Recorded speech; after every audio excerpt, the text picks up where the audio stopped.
ড্রেনের পানি জমে ঢাকা টাঙ্গাইল গাজীপুর টাঙ্গাইল মহাসড়কের এক সাইড পানিতে তলিয়ে আছেন কয়েকদিন যাবৎ।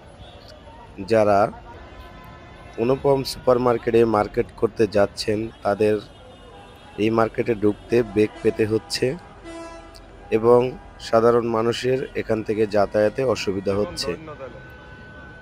সাধারণ মানুষের দাবি কর্তৃপক্ষের কাছে যে দ্রুত এটার সমাধান দেওয়ার জন্য।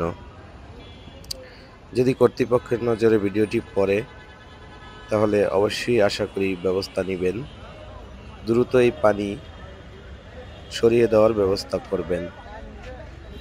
এখন বাংলাদেশের এই ভিডিওটি যারা দেখছেন ভিডিওটি শেয়ার করে যথাযথ কর্তৃপক্ষের কাছে পৌঁছে দেওয়ার দায়িত্ব আপনাদের।